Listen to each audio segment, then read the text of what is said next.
नमस्कार दोस्तों। आज की कहानी है सास और बहू। एक दिन रूपा की सास ने रूपा से कहा, बहू, मैं तुझे इतना बुरा भला कहती हूँ, तुझे इतना डांट भी देती हूँ और तू पलट कर जवाब भी नहीं देती और ना ही गुस्सा करती हो, बस हर बात पर हंस देती हो। माँ जी, जब मैं अपने मायके में थी तो मेरे बचपन में ऐसा लगता था कि मेरी माँ मुझसे ज़्यादा काम करवाती है और वो मेरी असली माँ नहीं है। गलत करने पर मुझे डांट भी पड़ती और कभी कभी तो मेरी पिटाई भी होती थी। मुझे अपनी माँ से बहुत डर भी लगता था और कभी कभी उन पर बहुत गुस्सा भी आता था, लेकिन मैंने कभी उन्हें अपना गुस्सा नहीं दिखाया। यहाँ तक कि मैं स्कूल से आकर कुछ देर ही आराम करती थी और फिर अपने काम में लग जाती थी।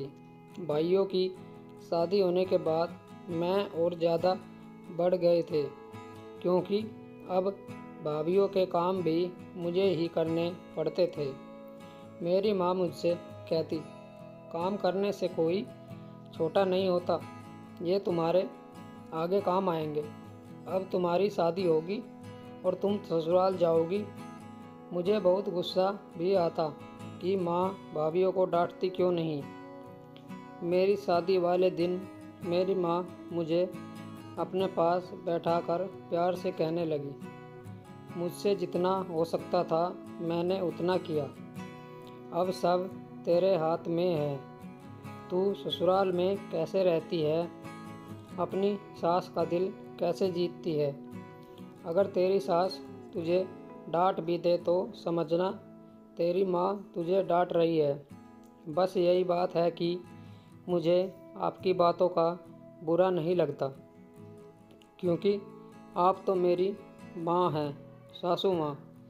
इतना कहकर रूपा हंसती हुई किचन में चली गई और उसकी सास सोच में पड़ गई, क्या बेटियों को ऐसी ही परवरिश देनी चाहिए। दोस्तों, ये छोटी सी कहानी आपको कैसी लगी हमें कमेंट करके बताओ और वीडियो को लाइक करो और हमारे चैनल को भी सब्सक्राइब करो। मिलते हैं आपसे एक और नई वीडियो के साथ। तब तक बने रहिए हमारे चैनल के साथ। कहानी सुनने के लिए आप लोगों का बहुत बहुत धन्यवाद।